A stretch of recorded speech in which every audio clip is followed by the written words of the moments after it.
Lá veio com uma oração. Já passo aqui já, Lu. Tá.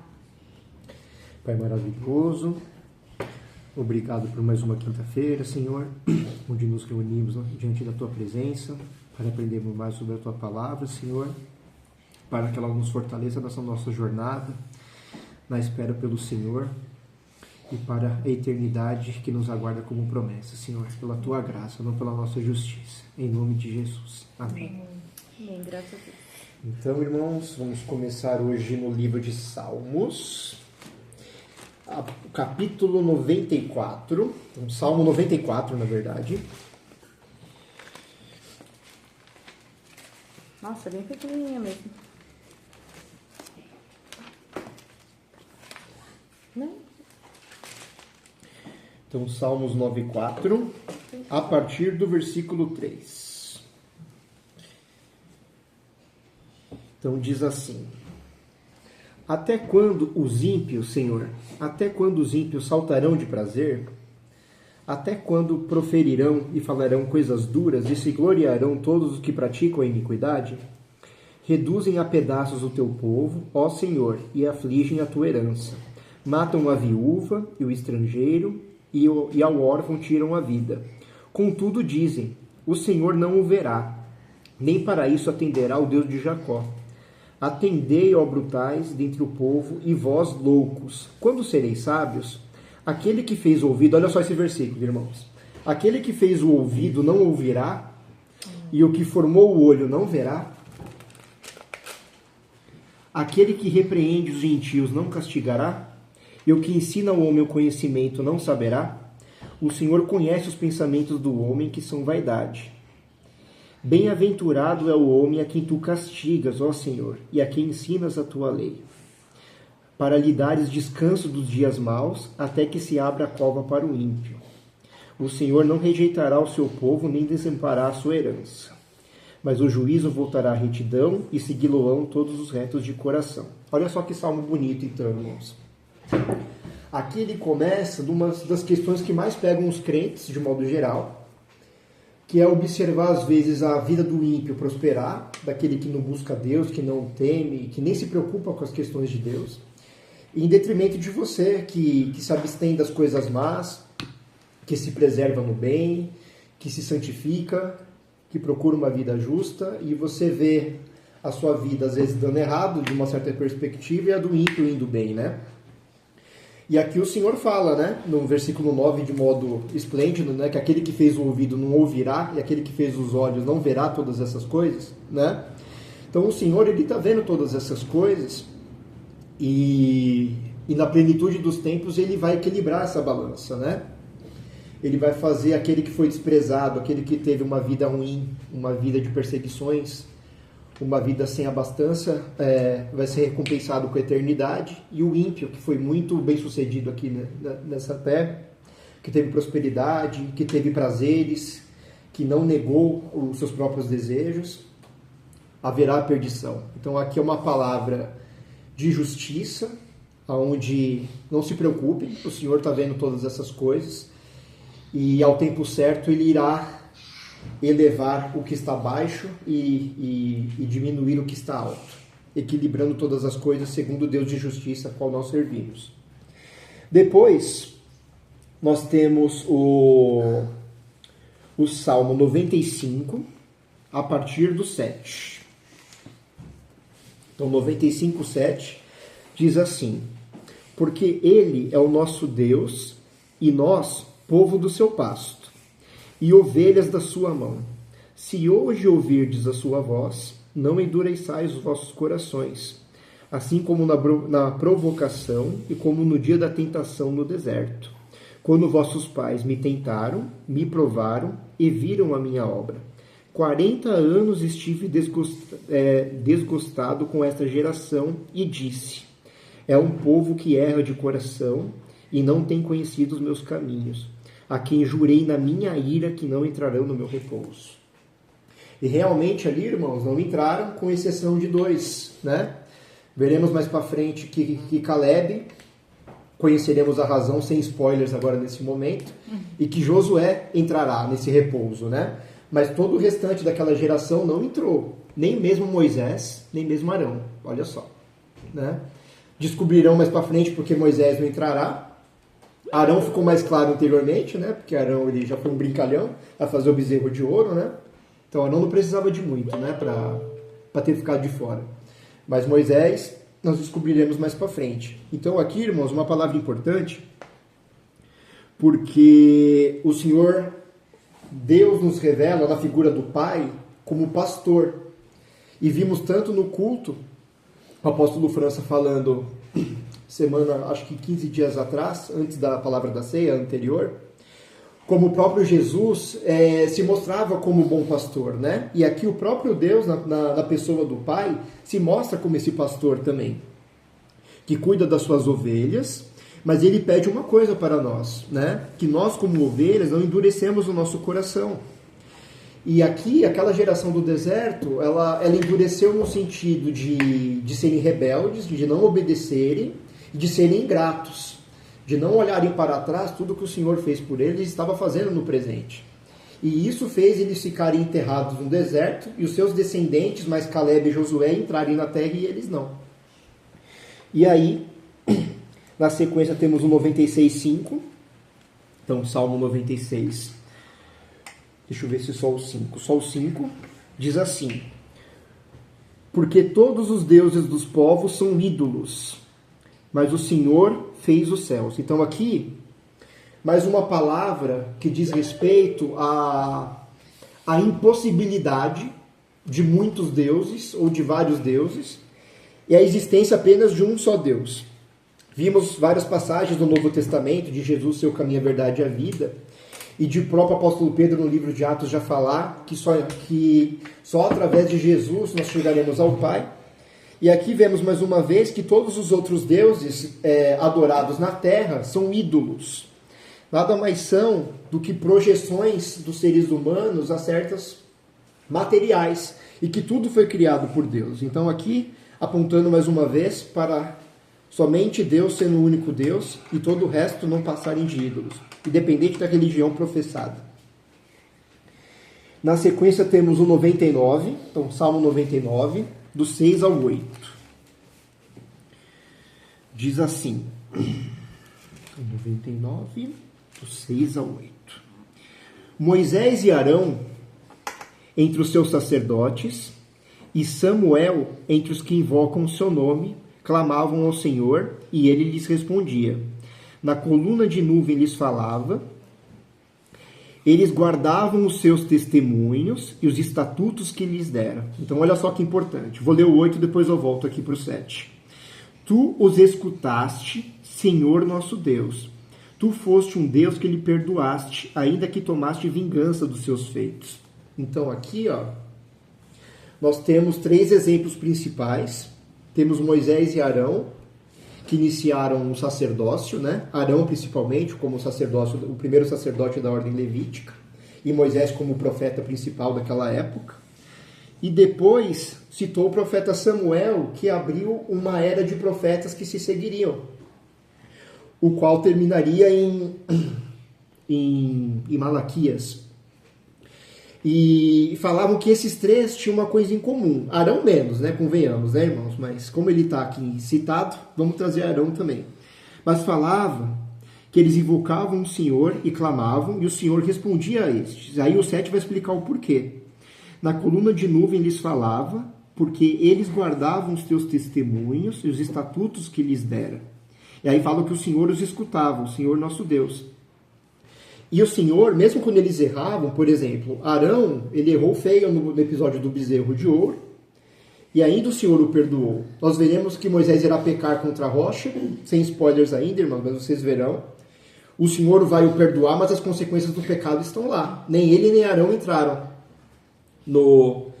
em Canaã, né? E o próprio Samuel também. Samuel não teve nenhuma transgressão grande em relação a ele. Ele também teve filhos rebeldes, também não vou entrar agora no mérito, veremos mais para frente. Mas Samuel foi um dos profetas mais santos que já existiram, assim, foi um bom profeta. Veremos que não teve nenhuma grande transgressão no qual o Senhor se indignou contra ele. E aí nós já vamos para o livro de Atos, Então, Salmos, vamos só até aqui. Atos, vamos começar a partir do capítulo 8. Então, Atos dos Apóstolos, a partir do capítulo 8.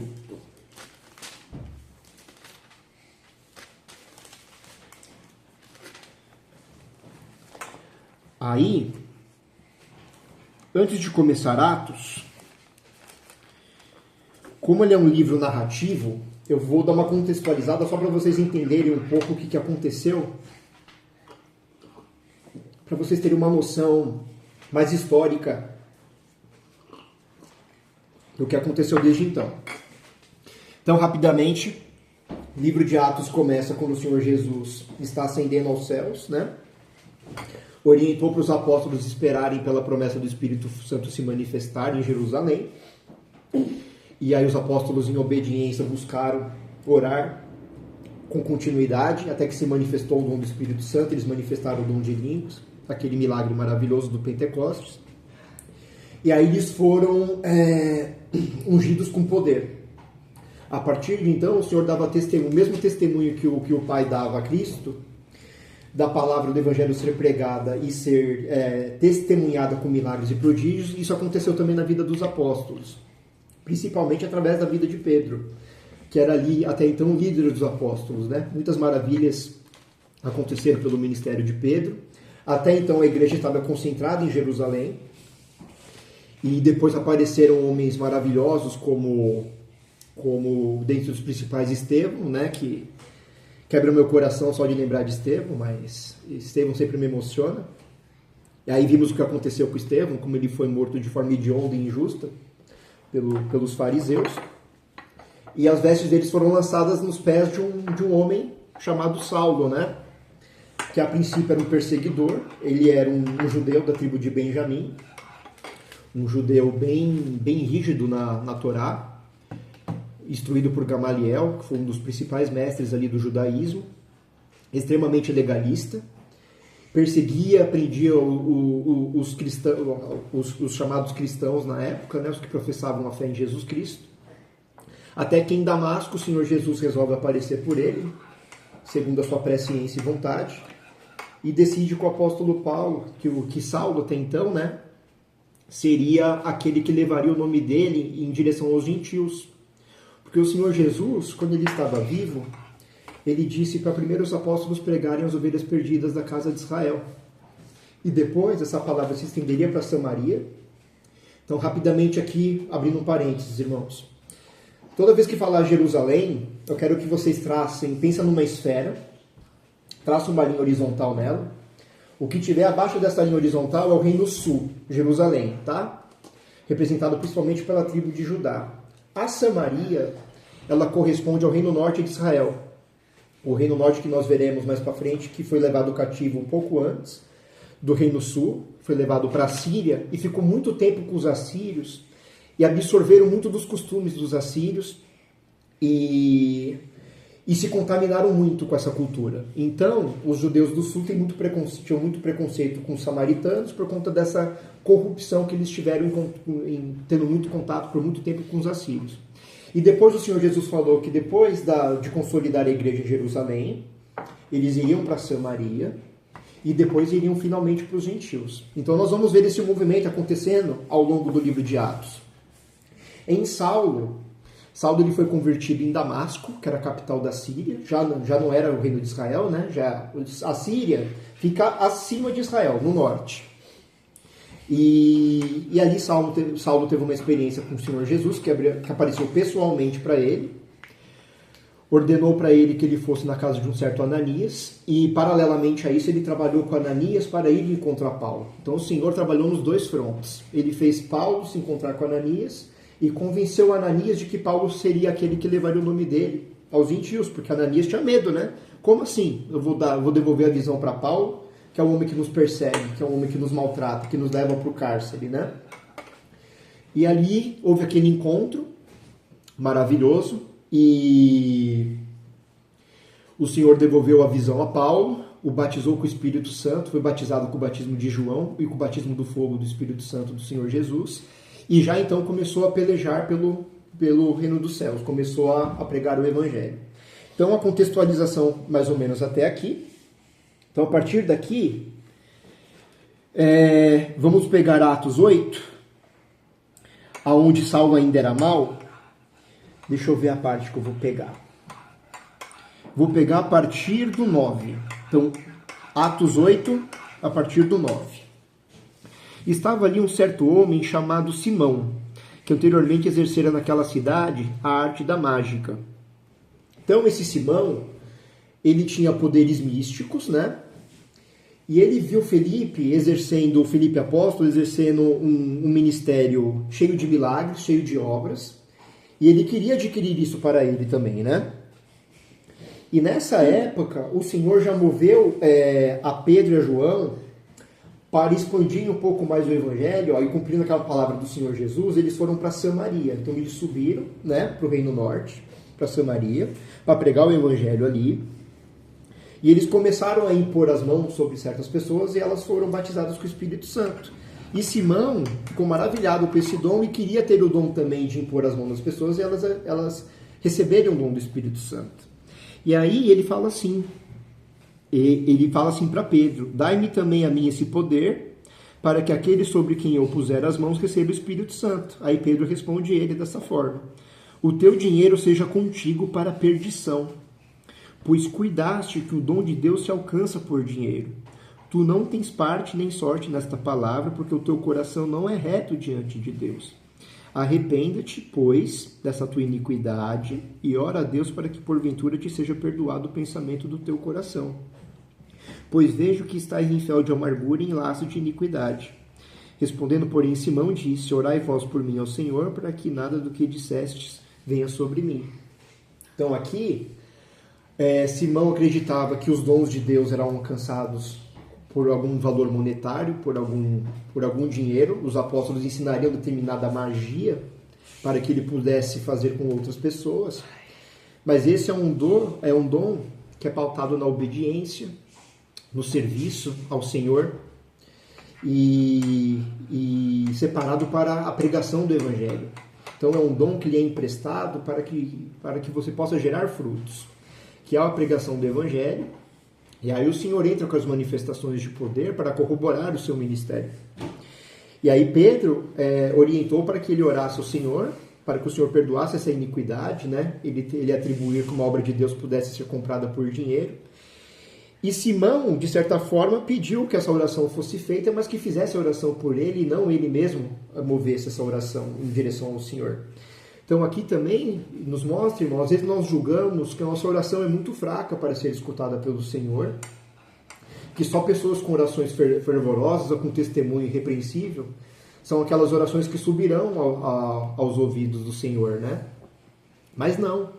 A orientação é que todos nós oremos. Tudo bem, nós podemos pedir que uma pessoa possa orar e interceder por nós, mas nós também temos que fazer a nossa parte de buscar intimidade com o Senhor nos devocionais e nas orações cotidianas. E aí, na sequência, temos o versículo 29, do mesmo capítulo 8, que um etíope, ele está numa carroça, e o Espírito Santo pede para Filipe se dirigir até esse etíope. E aí no 29 diz assim, e disse o Espírito Santo a Filipe: chega-te e ajunta-te a esse carro, o carro que estava o etíope.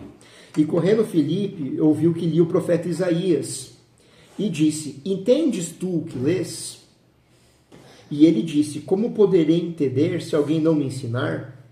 E rogou a Filipe que subisse com ele e se assentasse. E o lugar da escritura que li era este: foi levado como ovelha para o matadouro, e como está mudo o cordeiro diante do que o tosquia, assim não abriu a sua boca. Na sua humilhação foi tirado o seu julgamento, e quem contará a sua geração? Porque a sua vida é tirada da terra. E, respondendo o eunuco a Filipe, disse: rogo-te, de quem diz isso o profeta? De si mesmo ou de algum outro? Então está perguntando se Isaías disse isso de si próprio ou de um outro. Então Filipe, abrindo a sua boca e começando nessa escritura, ele anunciou a Jesus. Então Filipe, através de Isaías, um livro do Antigo Testamento, ele conseguiu comprovar a Cristo, o Messias, demonstrando que A revelação do Messias não está concentrada no Novo Testamento, que nem existia naquela época, mas que é possível encontrar a Cristo no Antigo Testamento. Então, Cristo foi pregado em Isaías pelo eunuco. E aqui mostra também que certas pessoas têm um certo ministério, um certo dom da parte de Deus de poder ensinar a palavra do Senhor. Então, mas também é importante que toda a nossa leitura, nós pedimos essa sabedoria do Senhor para que o Espírito Santo, o Senhor, vá desvendando a palavra para nós. E aqui, no 36, e indo eles caminhando, chegaram a uma certa água, e disse o eunuco: eis aqui água, quem impede que eu seja batizado? Olha só o que Filipe disse: é lícito, se crês de todo o coração. E respondendo ele disse: creio que Jesus Cristo é o Filho de Deus. E mandou para o carro, e desceram ambos a água, tanto Filipe como o eunuco, e o batizou. E quando saíram da água, o Espírito do Senhor arrebatou a Filipe, e não ouviu mais o eunuco. E jubiloso continuou o seu caminho. Então, essa passagem, ela vai de conta com o que o apóstolo falou nesse domingo. O apóstolo estava falando sobre muitos batismos que são feitos pela emoção, pelo calor, ou às vezes pela motivação de ver um ente querido seu sendo batizado e você querer compartilhar aquilo também e se batizar. Então, o apóstolo está fazendo todo um trabalho na igreja para que as pessoas tenham mais entendimento e sabedoria e tenham mais condições de se batizarem com consciência do que estão fazendo, entendendo o que é o genuíno arrependimento, entendendo que eles estão formando uma aliança com o Senhor de renovação, de rejeição do mal e de escolha do bem, esperando o retorno do Senhor Jesus em santidade. Então, é muito importante aqui você não achar que o batismo é apenas um ritual, uma magia cristã que irá te regenerar, que irá tirar os seus pecados, mas que não. O batismo, na verdade, é uma confissão pública da sua fé, de que você entendeu que você era um pecador, que você se arrependeu e que propôs a viver uma vida regenerada no Senhor. Então, o batismo diz respeito a isso. Então, Filipe falou, se você crê, é legítimo. Então, não é a presença de água e um ritual que vai dizer se é lícito ou não, mas se a sua consciência batismal é legítima e é verdadeira. E aí teremos depois, no versículo 15, deixa eu ver se eu pulei. Não, agora já é o 9. Então vamos para o 9. Então no 9 eu já fiz um resumo para vocês com a conversão de Saulo. Então a conversão de Saulo eu já fiz. Então vamos para o 10. O 10, irmãos, é um dos capítulos mais lindos de Atos. Porque nós temos o primeiro batismo no Espírito Santo do gentil, de Cornélio. Então aqui, ó, a primeira parte que me chamou a atenção no capítulo 10 de Atos, eu separei aqui o versículo 1 e 2. Começa assim, ó. E havia em Cesareia um homem por nome Cornélio, centurião da corte chamada italiana. Então, o centurião, ele é um líder de 100. Então, no exército de 100 soldados romanos, ele era o principal, era aquele que comandava essa legião de 100. Então, era um homem muito importante, como se fosse um general. Porém, olha só no 2, embora ele tivesse esse posto alto, ele era piedoso e temente a Deus. E como é que ele demonstrava isso? Ó? Com toda a sua casa, o qual fazia muitas esmolas ao povo e de contínuo orava a Deus. Então, aqui duas virtudes são apontadas. Ele era um homem muito generoso. Então, esse negócio das esmolas aqui diz respeito à generosidade dele. O quanto que ele estava disposto a abrir mão dos seus bens para auxiliar o outro, ou alguma necessidade que estava colocada ali. E além disso, era um homem perseverante nas orações, né? Vimos na parábola do Senhor Jesus da viúva, do juiz iníquo, o quão importante é você perseverar e importunar o Senhor na oração, a ponto que o Senhor lhe dê, de tanto que você o está molestando, incomodando o Senhor, né? Então, é nesse sentido, ele era um homem que perseverava em orar, mas também era um homem de coração muito generoso. E aqui, depois, no versículo 4, diz assim, ó, o qual, então, deixa eu continuar aqui para vocês não perderem o contexto. Este era quase a hora nona do dia, hora nona era mais ou menos às 3 horas da tarde. viu claramente numa visão um anjo de Deus que se dirigia para ele e dizia: Cornélio. O qual, fixando os olhos nele e muito atemorizado, então um general romano com medo, ó. Então imagina a visão do anjo que ele deve ter visto. Que é, Senhor? E o anjo disse a ele: as tuas orações e as tuas esmolas têm subido para a memória diante de Deus. Olha só. Então olha só que importante aqui, ó, que eu estava acabando de falar. Às vezes a gente não julga nossa oração digna de ser escutada pelo Senhor. Mas o fato de Cornélio ser um homem perseverante em buscar o Senhor e de ter o coração generoso, isso abria as portas do céu e faziam tanto a gratidão dele quanto as orações subirem como um perfume agradável ao Senhor. E por isso o Senhor separou algo grandioso para Cornélio. Olha só o que o anjo vai falar. Agora, pois, as tuas têm subido para a memória diante do Senhor. Agora, pois, envia homens a Jope e manda chamar a Simão, que tem por sobrenome Pedro.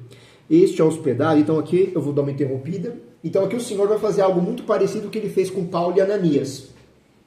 O Senhor vai trabalhar de um lado com Cornélio, para ele encontrar a Pedro, e vai trabalhar com Pedro para ele encontrar a Cornélio. Só que veremos que com Pedro é mais complicado, porque o judeu ele era proibido de comer na casa de um gentil, né, a quem eles consideravam um pecador, né? Então, o Senhor de alguma forma tinha que mostrar para Pedro que era lícito ele entrar na casa daquele gentil. E como é que o Senhor fez isso?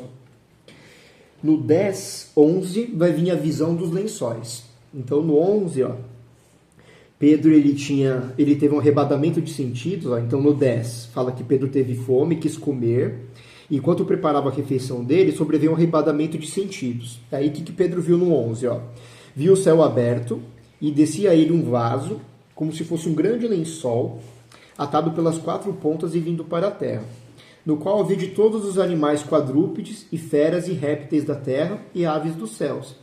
Como vocês leram Levíticos, aqui vai ser até oportuno essa visão acontecer junto com Levíticos, porque em Levíticos, vocês vão ver em Levíticos 11, a proibição do Senhor de comer certos animais, né?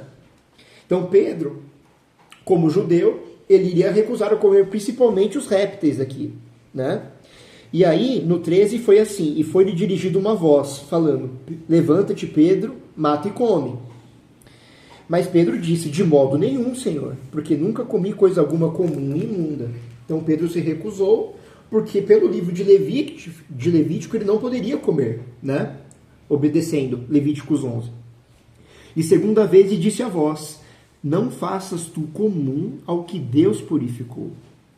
E aconteceu isso por 3 vezes, e o vaso tornou a recolher-se ao céu. Então aqui, o Senhor já estava preparando algo no coração de Pedro. Ele estava mostrando para Pedro que aconteceria alguma coisa que Pedro julgaria impura, indigna, mas que o Senhor tinha santificado e purificado, e portanto seria lícito Pedro encarar aquela situação sem transgredir a Torá. E aí, aconteceu que Pedro foi levado até Cornélio, né? Vou já no 21 aqui, ó. Então, e descendo Pedro para junto dos homens, lhe foram enviados por Cornélio e disse: eis que sou eu a quem procurais. Qual é a causa por que estáis aqui? E eles disseram: Cornélio, centurião, homem justo e temente a Deus, e que tem bom testemunho de toda a nação dos judeus. Ó. Então, Cornélio era um homem tão bom, com tão bom testemunho, que até os judeus o olhavam com certa admiração. Olha só. Foi avisado por um santo anjo para que te chamasse à sua casa e ouvisse as tuas palavras. Então, chamando-os para dentro, os recebeu em casa. E no dia seguinte foi Pedro com eles, e foram com eles alguns irmãos de Jope. Deixa eu ver a partir do qual. Ó, no 28. Vamos pular para o 28 para a gente economizar tempo. E disse-lhes: vós bem sabeis, ó, que não é lícito a um homem judeu ajuntar-se ou chegar-se a estrangeiros. Mas Deus mostrou-me, então através da visão que nós já vimos, que a nenhum homem chame comum ou imundo. Por isso, sendo chamado, vim sem contradizer. Pergunto, pois, por que razão me mandaste?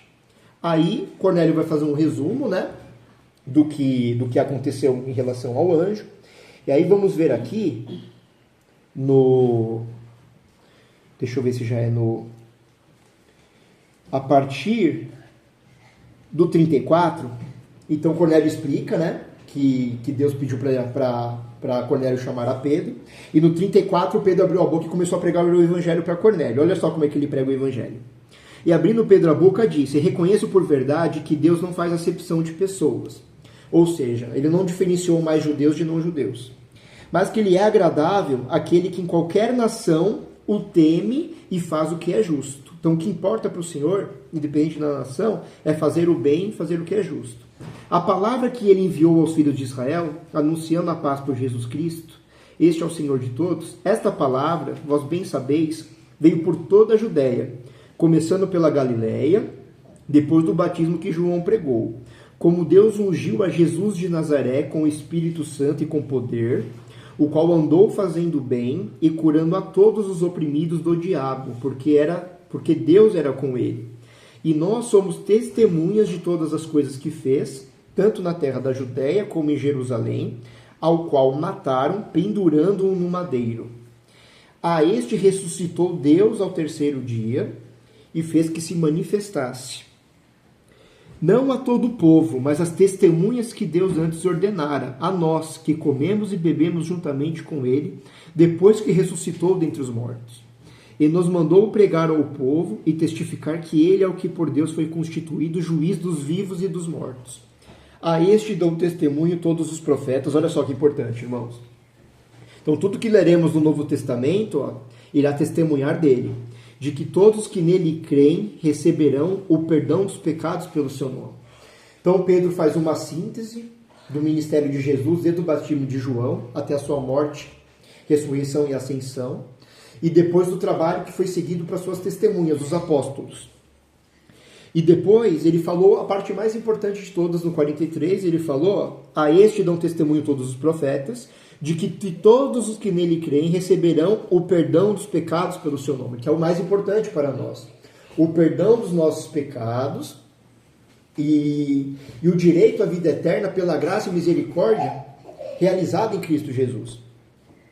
No 44, continuando, e dizendo Pedro ainda essas palavras, caiu o Espírito Santo sobre todos que ouviam a palavra. E os fiéis eram da circuncisão, todos quantos tinham vindo com Pedro. Então, da circuncisão são os judeus, maravilharam-se de que o dom do Espírito Santo se derramasse também sobre os gentios. Então, pela primeira vez, Cornélio e a sua casa, um gentil e a sua casa foi batizado com o Espírito Santo. E ali o Senhor estava corroborando que a sua promessa de perdão de pecados e de eternidade se estendia não apenas aos judeus, mas também aos gentios. E veremos isso se manifestar com maior grandeza depois pelo ministério do apóstolo Paulo, onde veremos a seguir. Então, lindo esse capítulo 10, um dos capítulos mais bonitos do livro de Atos. E aí seguiremos agora no 11. Deixa eu ver aqui se eu já vi essa página. Vamos agora pro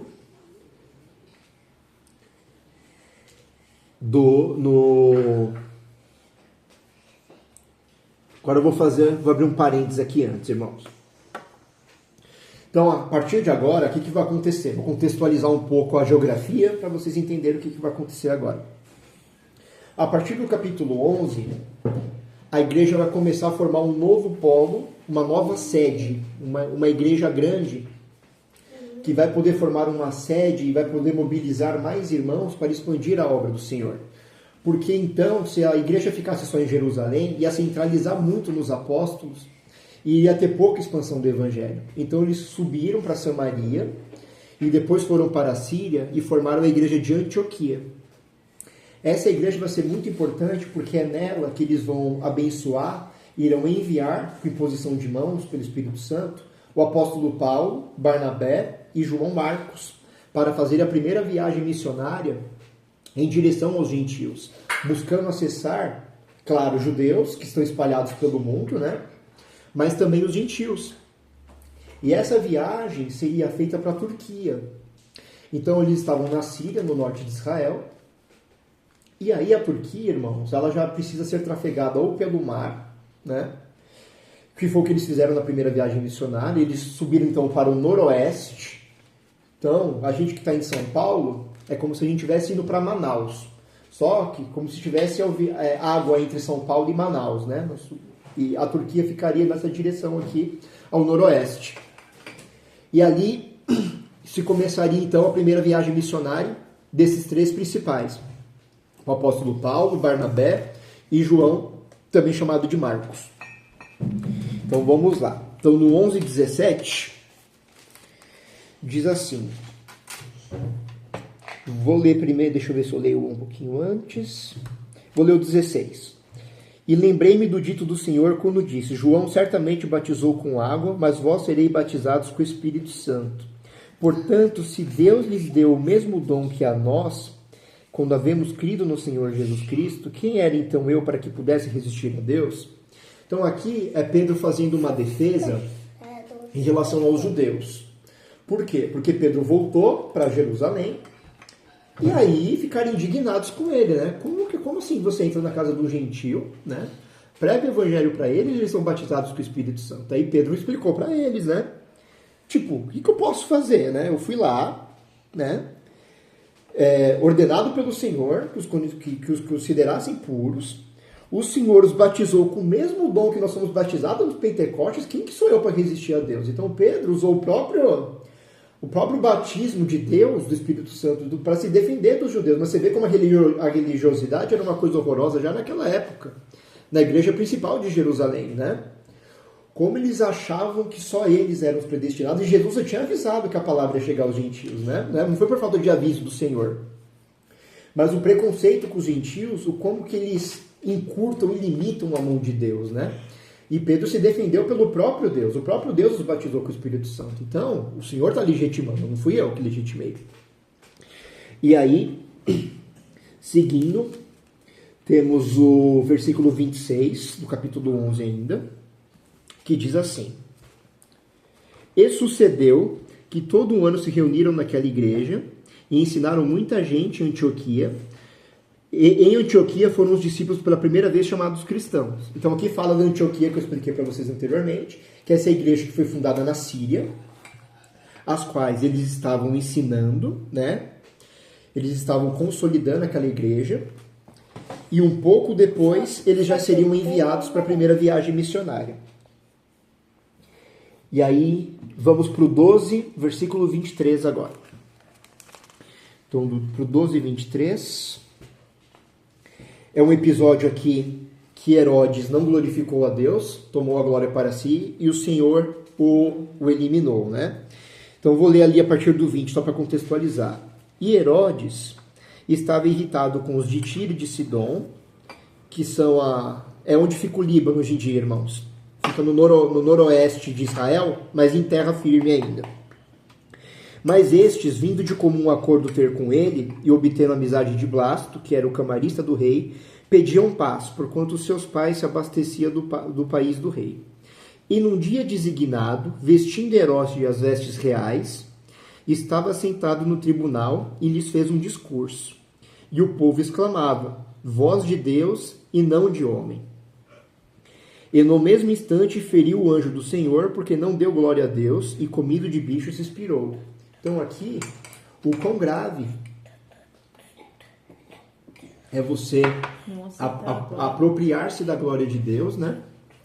E não direcionar uma glória que te atribuem ao Senhor. E esse é um cuidado de todos os cristãos, porque em determinado momento, seja alguém no ministério de dança, que alguém vai te exaltar: nossa, como você dança bem, como você se expressa bem, ou no ministério de louvor, que voz bonita que você tem, ou como que você toca bem uma bateria, como você toca bem um instrumento, ou um pastor, como você prega bem a palavra do Senhor, como você é eloquente. Elogios virão e tentarão nos fazer soberbos. E muitos que nos elogiam são sinceros às vezes com o elogio. Eles realmente elogiam o dom que o Senhor nos deu. Mas isso pode fazer mal para as nossas almas se nós não pegarmos essa glória que nos atribuem e devolvermos ela para Deus. Glória a Deus por ter me derramado este dom, né? Por eu poder abençoar a igreja do Senhor de alguma forma, de poder colaborar no corpo de Cristo. Então aqui o tempo todo vigiar, irmãos, para que vocês não peguem essa glória da qual te glorificam, não por mal, e você a vista, e você se aproprie dela, e esqueça aquele que te abençoou, aquele que derramou este dom maravilhoso sobre você. Então é um alerta para nos mantermos humildes e darmos a glória a quem merece toda a glória, que é o Pai. E aí, na sequência, temos o 13, capítulo 13, versículo 3. Aqui já vai ser a imposição de mãos para os mandarem para a primeira viagem missionária. Ó. Então, na igreja que estava em Antioquia, havia alguns profetas e doutores, a saber, Barnabé e Simeão, e Lúcio, e Manaém, que fora criado com Herodes, o tetrarca, e Saulo. E servindo eles ao Senhor e jejuando, disse o Espírito Santo: apartai-me a Barnabé e a Saulo para a obra que os tenho chamado. Então o Senhor os separou com determinado desígnio. E então, jejuando e orando, pondo sobre ele as mãos, os despediram. E aí eles foram para a viagem missionária. E aí, no versículo 10, aqui eu vou ter que contextualizar um pouco. Então havia mais um mágico chamado Elimas, né? Vou ler a partir do 4 para vocês pegarem o contexto. A partir do 7 tá bom. Então, 13:7. O qual estava com o procônsul Sérgio Paulo, homem prudente, este chamando a si a Barnabé e a Saulo, procurava muito ouvir a palavra de Deus. Mas resistias Elimas, que era o mágico, o encantador, porque assim se interpreta o seu nome, procurando apartar-se da fé ao procônsul. Então, ele estava tentando atrapalhar a evangelização do procônsul pela mão de Paulo e Barnabé. E aí no 9, Paulo falou, cheio de ousadia, pelo Espírito Santo. Falou assim para Elimas: ó filho do diabo, cheio de todo engano e de toda malícia, inimigo de toda a justiça, não cessarás de perturbar os retos caminhos do Senhor? Eis aí, pois, agora contra ti a mão do Senhor, e ficarás cego sem ver o sol por algum tempo.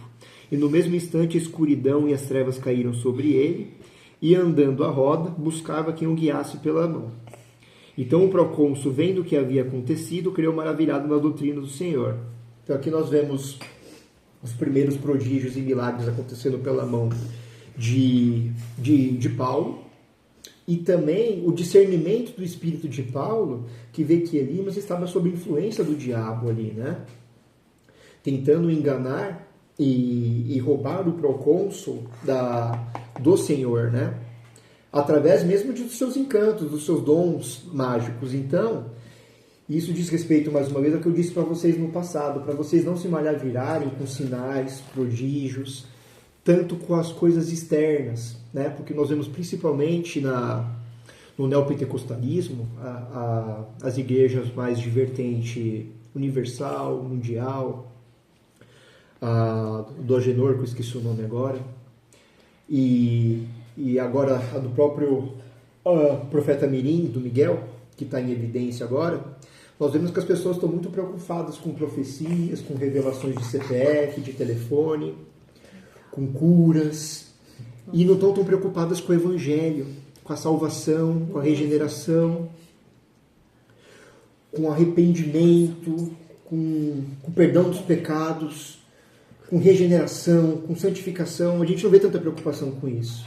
Então, basta a pessoa vir com um selo de cura, com um selo de profecia, e a gente fica mais interessado do que na mensagem central do Evangelho, a qual Pedro pregou para Cornélio, que é, na verdade, o coração do Evangelho. Todas essas coisas podem vir acompanhadas ou não do Senhor. Porque como vimos nas pragas do Egito, e mesmo através desses magos, tem muitas coisas que o diabo consegue imitar, que Deus fez e o diabo consegue copiar, até certo nível. Vemos a partir da terceira praga, que o Senhor fez coisas que o diabo não conseguiu mais reproduzir através dos sacerdotes do faraó. Mas até certo nível o diabo consegue. Então, não fiquem tão atentos a milagres e sinais, mas principalmente a qual evangelho está sendo ensinado ali. Se realmente você está sendo constrangido a arrepender-se, a regenerar-se, a santificar-se e a esperar o Senhor para ser arrebatado com o corpo glorificado. Então, observar muito o conteúdo da pregação e não tanto os sinais. Depois, temos aqui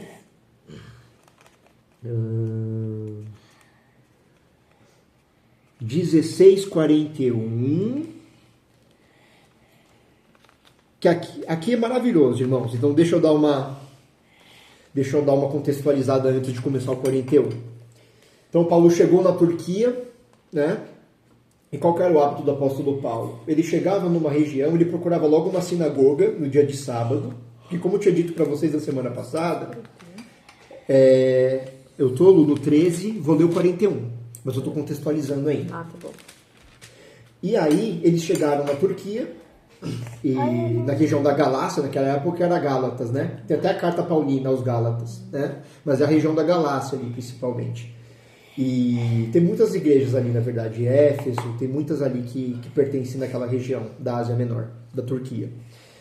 E aí o apóstolo Paulo tinha esse costume de todo sábado ir numa sinagoga, porque tinha o costume de ler essa Torá, né? De ler uma passagem da Torá. E ali ele tinha a oportunidade, dessa passagem lida, de introduzir o Senhor Jesus em semelhança ao que Felipe fez com o etíope, né? Então Felipe se aproveitou de uma oportunidade do etíope estar lendo Isaías para poder evangelizar o etíope mediante Isaías. E o apóstolo Paulo teve essa mesma estratégia do Espírito Santo, de aproveitar aquela palavra. Jesus também fez isso na leitura de Isaías, né? Dizendo que ele mesmo estava cumprindo aquilo que estava dito sobre ele em Isaías. E Paulo procurou implementar essa estratégia em toda a região que ele entrava. Ele procurava essa sinagoga e começava o processo de evangelização. Aí no 41 diz assim, vê depois, deixa eu ver se ele, não, vou ter, aqui irmãos, o que eu vou recomendar para vocês? Eu vou ler o 41, que é o fim do sermão de Paulo. Paulo ele vai fazer um sermão muito grande, ele vai fazer um sermão lindo nessa sinagoga, só que vai ser muito grande se eu ler tudo com vocês. O que eu recomendo para vocês? Eu desenvolvi aqui algo com a minha família, com o meu núcleo íntimo, mas se minha mãe quiser participar sempre, ela está convidada, de sempre abrir uma palavra para ler com a Dessa no sábado. E nesse sábado eu vou ler esse discurso de Paulo com a Dessa, com a permissão de Deus, se assim Deus permitir. E assim eu recomendo para quem quiser fazer, não é um mandamento, não é uma recomendação, mas essa pregação de Paulo em Antioquia, que começa no 13:13, eu recomendo a vocês lerem no sábado com seus familiares, se assim vocês tiverem vontade. Mas eu já vou ler a conclusão, que é no 41, tá? Então no 13:41, Paulo diz: Vede, ó desprezadores, e espantai-vos, e desaparecei, porque opera uma obra em vossos dias, obra tal que não crereis, se alguém vou-la contar. E saindo os judeus da sinagoga, os gentios rogaram que no sábado seguinte lhes fossem ditas as mesmas coisas. Então aqui Paulo fez uma pregação em semelhança à pregação de... Fugiu o nome dele. O que eu sempre tenho dó. Estevão.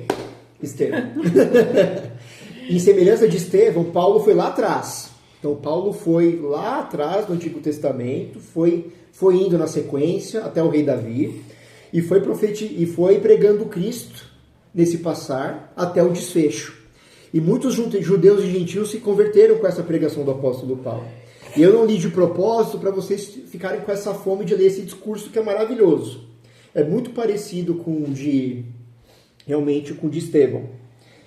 E depois nós temos aqui o 14:1,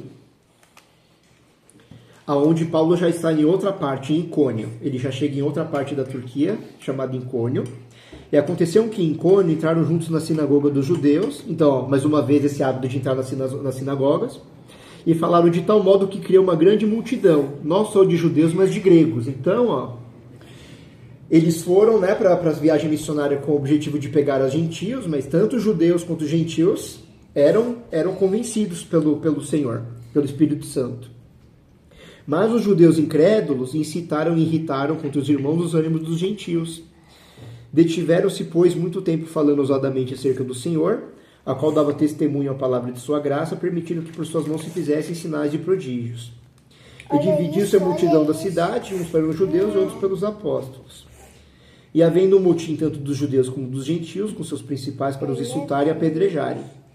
E aí eles fugiram para outras cidades.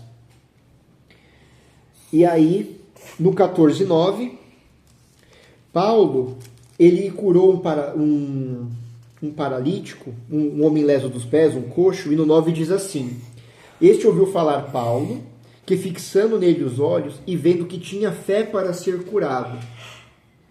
Então aqui nós vemos que para uma cura acontecer, às vezes não é só necessária a intervenção de Deus, mas é necessária fé também.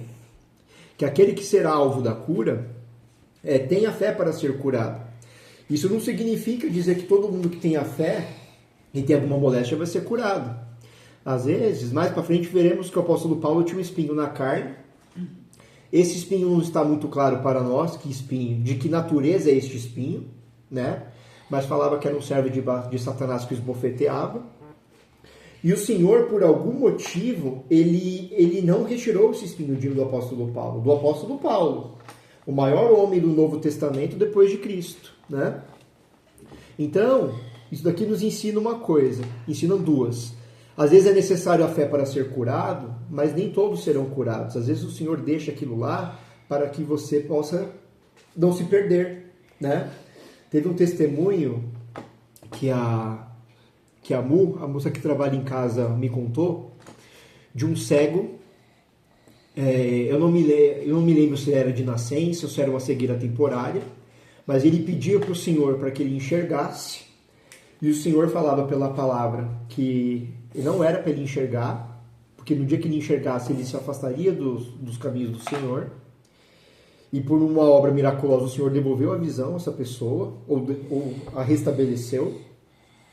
E quando ele enxergou, ele era um menino muito bonito, ele se envaideceu e se perdeu. Começou a ir para a noite, para baladas, e se perdeu e nunca mais voltou. Então, há certos espinhos que deverão ficar em nós para a manutenção de nós nos caminhos do Senhor. O Senhor sabe aquilo que pode nos ser retirado, aquilo que deve permanecer em nós para permanecermos no caminho dele. E o Senhor disse para Paulo depois disso: a minha graça te basta. Entendeu? Não retirarei o espinho. A minha graça te basta. Eu sei o que eu estou fazendo. Então, se por alguma forma vocês buscam uma cura ou alguma coisa que o Senhor não lhe faz, às vezes pode ser um espinho, o qual o Senhor designou para que você fique nos pés do Senhor e não se aparte do Senhor. Porque o nosso coração é muito enganoso e fraco. E aí, na sequência, temos o versículo 14, do mesmo capítulo 14. Então, 14 e 14. Vou ler um pouquinho antes, irmãos. Eu vou ler a partir do 11. Então, 14 e 11. E as multidões, vendo o que Paulo fizera, que eram os prodígios, os sinais, levantaram a sua voz, dizendo em língua licaônica: fizeram-se os deuses semelhantes aos homens e desceram até nós. Olha só que maravilha agora no 12. E chamavam Júpiter a Barnabé e Mercúrio a Paulo, porque este era o que falava. Então, Júpiter é Zeus, né? Júpiter é o nome romano que dava ao deus grego Zeus, né? E Mercúrio é o Hermes, é o mensageiro, aquele que carrega a mensagem. Então, como Paulo era o que anunciava e pregava, ele foi chamado de Mercúrio ou de barra Hermes, né? Que é a divindade grega. Então, aqui aquele costume velho do homem, né? De idolatrar tudo que tem poder, né? Exato. Tudo que tem poder e faz sinal, a gente glorifica e transforma em divindade, né? E aí, o sacerdote de Júpiter, no versículo 13, cujo templo estava em frente da cidade, trazendo para a entrada da porta touros, olha só, já queriam fazer sacrifícios para eles, ó. E grinaldas, queria com a multidão sacrificar-lhes, olha só. Ouvindo, porém, isto, os apóstolos Paulo e Barnabé rasgaram as suas vestes e saltaram para o meio da multidão, clamando e dizendo: Senhores, por que fazeis essas coisas? Nós também somos homens como vós, sujeitos às mesmas paixões. E vos anunciamos que vos convertais dessas vaidades ao Deus vivo, que fez o céu e a terra e o mar e tudo que há neles. Papai. Oi, filhote. O Batman é preto. É preto, né, meu filhão? E azul. E azul. E aí, no versículo 15, se cumpre aquilo que eu estava falando para vocês, ó. Então, Herodes, ele pegou a glória, tirou de Deus e depositou nele, né? Paulo e Barnabé, que foram chamados de deuses, de divindades, ao ponto de querer sacrificar para eles, rasgaram suas vestes, se humilharam e falaram: nós somos homens sujeitos às mesmas paixões. A quem que vocês devem glorificar? Ó, que eu acabei de falar lá atrás. Direcionaram a glória para Deus. Ó. Então vocês, mesmas paixões, e vos anunciamos que vos convertais dessas vaidades ao Deus vivo, que fez o céu, a terra, o mar e tudo quanto há neles. Por que ele fez essa afirmação de Deus vivo que fez todas as coisas? Porque o homem, ele adora tudo que é material. Então o homem, ele pega um pedaço de pau, né, como a gente viu no Salmo 44, que é o que me indignou, que eu falo direto, pega um pedaço de madeira, forja um ídolo e o glorifica, como no bezerro de ouro. Então tudo que o homem faz foi uma criação que Deus já criou no início, né? Então as pessoas adoravam a lua, Deus criou a lua. O pessoal adorava o sol, Deus criou o sol. O hinduísmo venera muitas divindades em forma de animais, né? Principalmente o elefante, né? Como uma das divindades principais do hinduísmo. A vaca, que é adorada e glorificada na Índia. Então nós vemos que todas as criações que o Senhor criou... É do índio. É do índio, né, filho? No princípio de Gênesis, o homem tem a mania de adorar aquilo que o Senhor criou. Então Paulo falou, vocês têm que se converter ao Deus vivo que criou todas essas coisas que vocês estão se prostrando para adorar. Ou seja, ao invés de se prostrar e adorar o que foi criado, adore aquele que criou todas essas coisas. Que foi o que sempre me indignou quando eu era ignorante na fé. Eu não tinha nenhum conhecimento bíblico e isso já me indignava. Por que as pessoas não vão na fonte, direto na origem do poder, naquele que criou? Por que precisa de Santo Expedito, de Maria, de oração pronta? Por que precisa de talismã?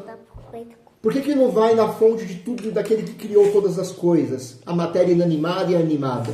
Né? Por que não vai direto na fonte? Então isso sempre me indignou muito. E Paulo está falando justamente isso aqui. Aí no versículo 16, continuando no 14, diz assim... O qual é o Deus vivo, que fez o céu, a terra, o mar e tudo que neles há.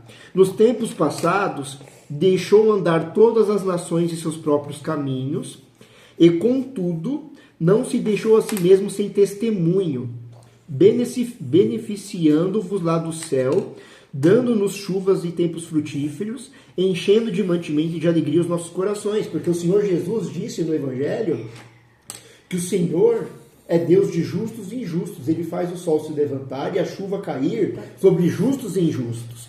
Ou seja, o Deus eterno, mesmo quando ele deixou os ímpios pecarem e não se revelou a eles pessoalmente, como se revelou no Evangelho agora, a partir de Paulo, ele se revelou pelas chuvas que ele dava para crescer o sustento da terra para que os seres humanos comessem.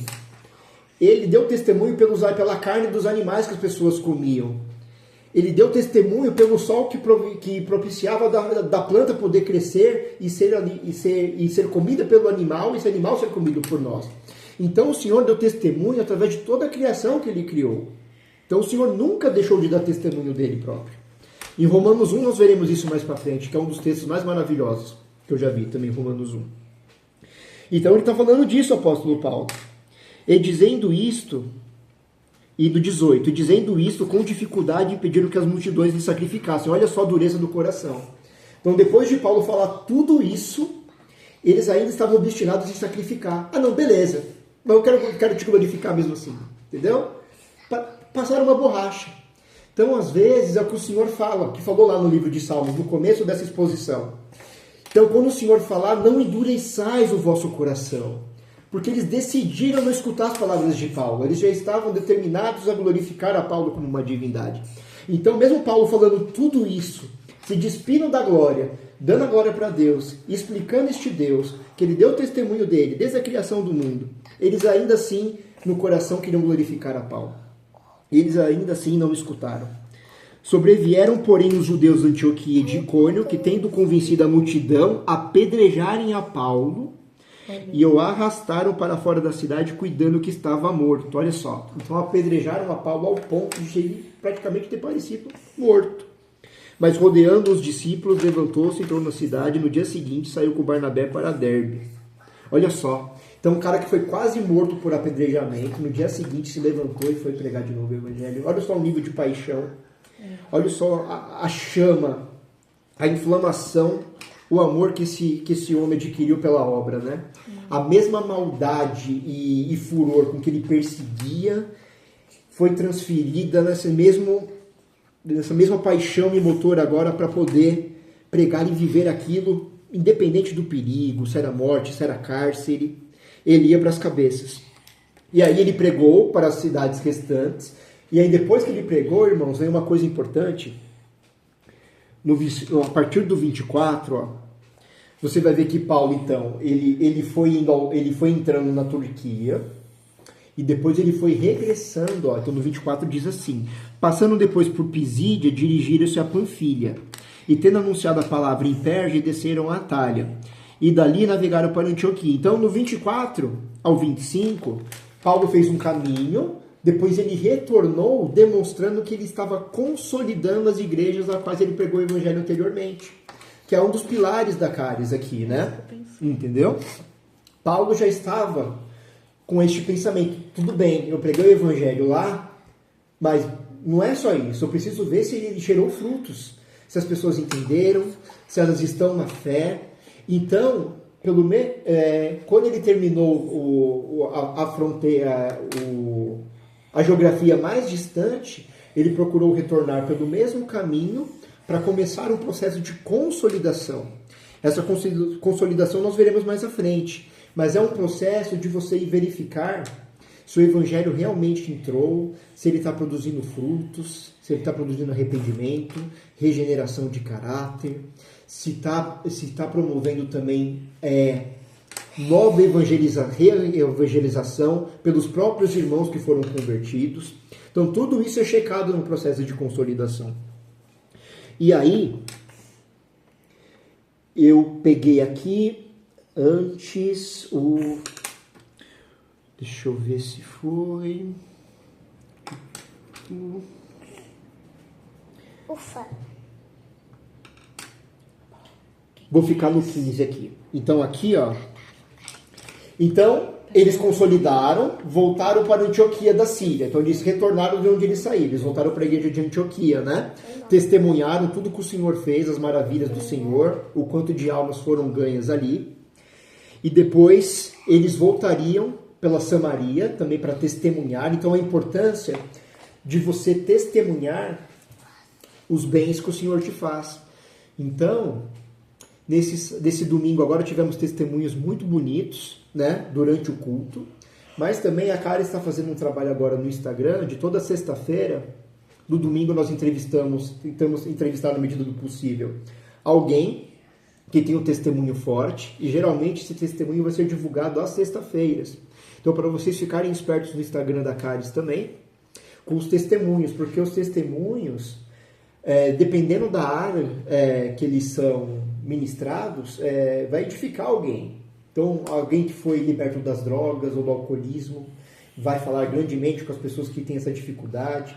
Alguém que foi libertado, por exemplo, da imoralidade sexual, alguém que foi libertado de violência doméstica, um cara muito agressivo, alguém que foi liberto do espírito de adultério. Então, independente do que o Senhor o tenha libertado, é importante você testemunhar para que essas pessoas possam ver que a regeneração do Senhor é possível na vida daquele que passa essa dificuldade também. E aí, eles foram, então, testemunharam na Antioquia, desceram para Samaria, que é o reino norte de Israel, e por fim desceram a Jerusalém, para a igreja principal. E testemunharam ali. E ali, eu vou encerrar agora essa parte.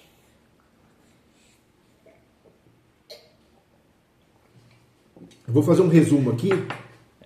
Vou fazer um resumo bem resumo. Mas eu quero que vocês entendam o espírito do que vai ser dito aqui. Esse capítulo 15 eu acho que é o mais importante de Atos, principalmente para quem está lendo Levítico. Porque nós vamos ver no capítulo 15 que os judeus vão começar a tentar misturar a lei de Moisés com a graça e criar condições para a salvação. Ou seja, eles estavam discutindo se era necessário que o gentil se circuncidasse para ser salvo. E isso por si só já anularia a graça, porque como vimos, a salvação não pode ser acessada por nenhuma obra nossa, mesmo que essa obra seja uma obra cerimonial de circuncisão, né? E então, essa discussão para nós já é clara que não deveria ser assim, né? Mas era uma questão na época, né? Eles têm que cumprir, não é suficiente para eles crerem em Jesus, Mas eles têm que obedecer toda a Torá também para serem salvos. E aqui, deixa eu ver se eu anotei o versículo, Pedro disse a coisa mais importante desse capítulo.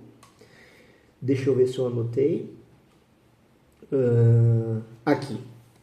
No 15, 7.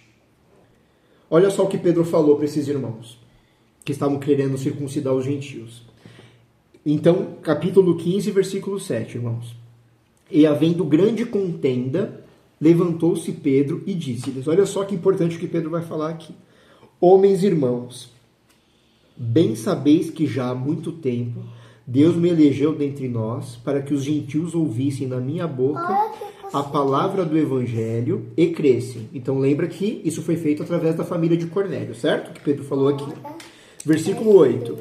E Deus, que conhece os corações, lhes deu testemunho, dando-lhes o Espírito Santo, assim como também a nós. Ou seja, não só a palavra foi pregada a Cornélio, mas o Senhor confirmou com seu selo a aprovação dos gentios no ministério da graça, mediante o batismo do Espírito Santo. É o que Pedro está falando aqui com outras palavras. Versículo 9. E não fez diferença alguma entre eles e nós, purificando seus corações pela fé. Porque Deus não falou assim para Pedro, né? Vou interromper aqui no 9 rapidinho. Pedro, é o seguinte, você vai pregar o evangelho a Cornélio, mas antes você vai fazer um questionário para ele. Você vai perguntar para ele se ele foi circuncidado, você vai perguntar para ele como é que está a dieta alimentar dele, você vai perguntar tudo isso para Cornélio. Se ele estiver cumprindo a Torá bonitinho, aí sim a gente vai batizar ele com o Espírito Santo. Não. Ele pregou o evangelho de Jesus Cristo, Cornélio creu, e ele foi batizado com o Espírito Santo. É o que Pedro está falando aqui. Então não fez diferença alguma entre eles e nós, purificando seus corações pela fé. Agora, pois, olha só, por que tentais a Deus, olha só, esse daqui é o mais importante, pondo sobre a cerviz, ou sobre as costas, sobre a parte de trás do pescoço, dos discípulos um jugo que nem nossos pais, nem nós pudemos suportar? Esse daqui é o versículo-chave de todo o capítulo 15, irmãos. Então Pedro está falando, como é que vocês querem que eles cumpram uma lei que nem os nossos pais, quando foi levantada a Torá lá no deserto, nem o povo de Juízes, nem o povo que entrou em Canaã, nem o povo da monarquia, nem o povo do cativeiro da Babilônia, nem o povo que crucificou o Cristo, ninguém conseguiu cumprir isso. Como é que vocês querem que o gentil, que não foi criado nessa cultura, que não foi criado debaixo da Torá, a cumpra? É o que Pedro está falando. É impressionante, né? Então Pedro mesmo está confessando que ninguém conseguiu cumprir. Por isso que Jesus Cristo teve que vir e teve que fazer uma nova aliança, mediante a qual, através dele, nós podemos ser salvos. É isso que Pedro está falando aqui. Olha só. Então aqui, irmãos, é um versículo para vocês escreverem em algum lugar e não esquecerem nunca mais. É importantíssimo esse 10. No 11 continua, mas cremos que seremos salvos pela graça do Senhor Jesus Cristo, como eles quem? Os gentios, eles também. Então toda a multidão se calou e escutava Barnabé e a Paulo, que contavam com grandes sinais de prodígio que Deus havia feito. Então veio Paulo e Barnabé, de modo oportuno, testemunhar que não só com Pedro foi feita essas maravilhas, mas no ministério deles também. O Senhor testemunhou a favor dos gentios também.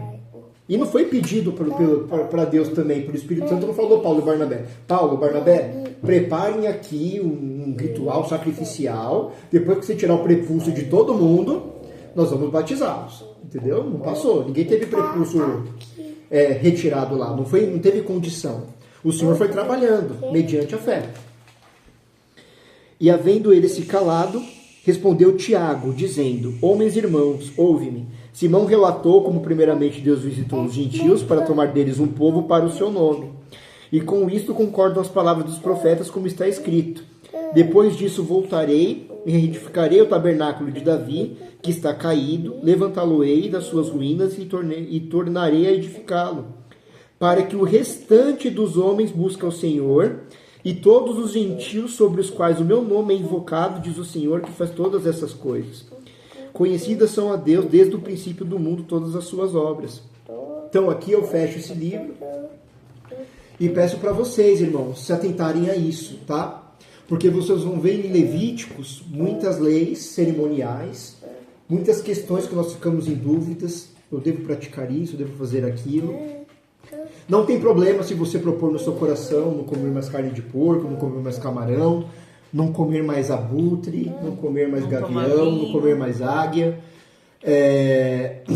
Mas eu quero que vocês pensem, porque aves predatórias não poderiam ser comidas, né?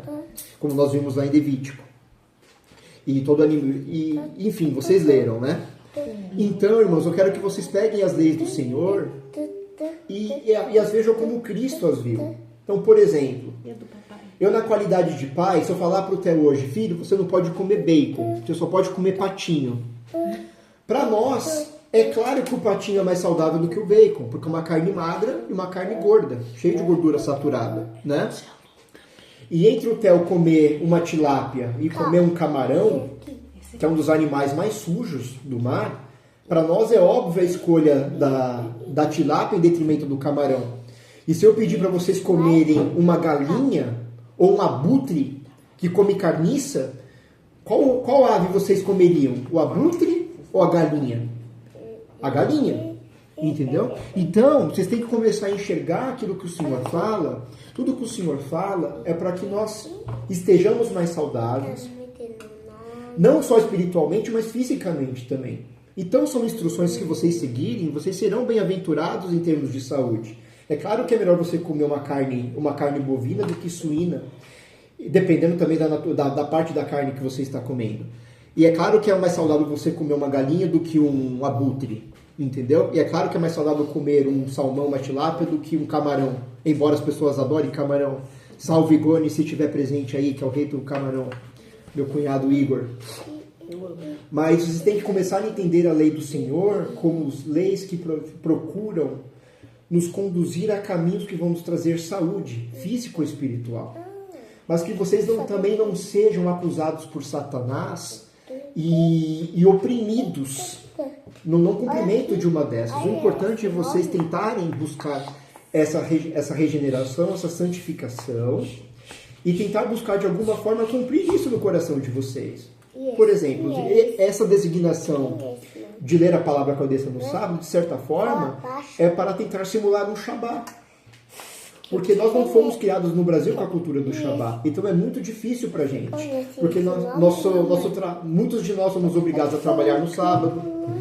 Porque nós somos organizados dessa forma. No judaísmo, eles já estão acostumados que o sábado é um dia de descanso. Culturalmente, para eles é mais fácil. A dieta, eles já estão adaptados à dieta. Eles já estão adaptados aos dias da semana. Para os gentios, como Pedro disse, é muito mais difícil. Então, eu quero que vocês se atentem a isso, irmãos. Tenham paz no coração de vocês. Lembrem da fé em Jesus Cristo. Lembrem do chamado para a regeneração. Lembrem do perdão dos pecados, da regeneração, da santificação. E procuram fazer tudo por amor ao Senhor, mas sem nenhum legalismo, sem nenhuma tentativa de ser mais santo por um cumprimento de determinado preceito, mas que o preceito em si seja cumprido com alegria, com amor e sem opressão. Porque, como nós vimos, os fariseus eles eram oprimidos pela lei e o Senhor Jesus tentou tirar esse fardo, um pouco desse jugo. Só que eles não entenderam e crucificaram o Senhor. Mas é isso que Pedro está dizendo aqui. Então reflitam muito bem nesse Atos 15, principalmente no versículo 10. Agora aqui eu vou abrir um tempo para dúvidas. Se alguém tiver alguma dúvida, vou dar um minutinho. Não havendo ela, eu darei o encerramento. O apóstolo também, se quiser complementar algo que ficou faltando, fique à vontade. Está aberto então para complemento apostólico ou para a dúvida dos meus irmãos.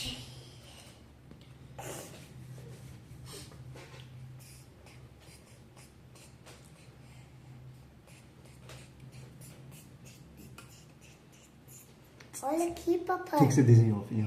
Olha o seu nome. Olha, é o L? Todos nomes. O que mais que tem a letra L do papai? Leandro, Olha O que mais? Fala. Lorena. O que mais? Lorenzo. Aê, Le, leão, leão, leopardo. leão, E ela, quem que é? Ju, Lu. Lu. Tempo expirado, ninguém quer se manifestar mesmo. Meu papai de quem é ele? Agora o papai vai orar, tá, filho? Quem é ele? Você espera o papai orar? Tá, então vamos orar. Papai do céu, Senhor Deus, entramos na sua presença e oração, Senhor. Te agradecendo, Senhor, por mais essa quinta-feira maravilhosa, Senhor. Encerrando com esse belo capítulo 15 de Atos, Senhor, versículo 10, ao qual o apóstolo Pedro testemunhou, Senhor, acerca da importância de sermos salvos mediante a fé, não mediante a obras, cumprimento de mandamentos antigos, Senhor, mas que isso também, Senhor, não nos sirva como desculpa de vivermos de modo desenfreado, sem nenhuma lei interna, Senhor, sem nenhum propósito de santificação, de regeneração, mas que estejamos dispostos a buscar isso continuamente, Senhor, a nos aperfeiçoarmos, nos regenerarmos, nos santificarmos. Obrigado pelos salmos, obrigado por essa linda jornada do livro de Atos, Senhor, pela sua palavra que foi frutífera não só em Jerusalém, como na Samaria, como na Antioquia da Síria, como na Turquia, Senhor, e como veremos também na semana que vem, o quanto que o seu evangelho espalhou para regiões mais longínquas e distantes. Nos dê força, Senhor, para as demais leituras que virão, Senhor. Clareza no que lemos, Senhor, para que possamos compreender e que quinta-feira que vem estejamos reunidos com a mesma fome, com a mesma disposição em poder aprender mais contigo, mediante o Espírito Santo, que fortalece toda a sua igreja, das quais nós somos partes de um corpo só, que é Cristo. Em nome de Jesus. Amém. Amém. Olha aqui, Glória a Deus. mamãe, olha aqui, Está olha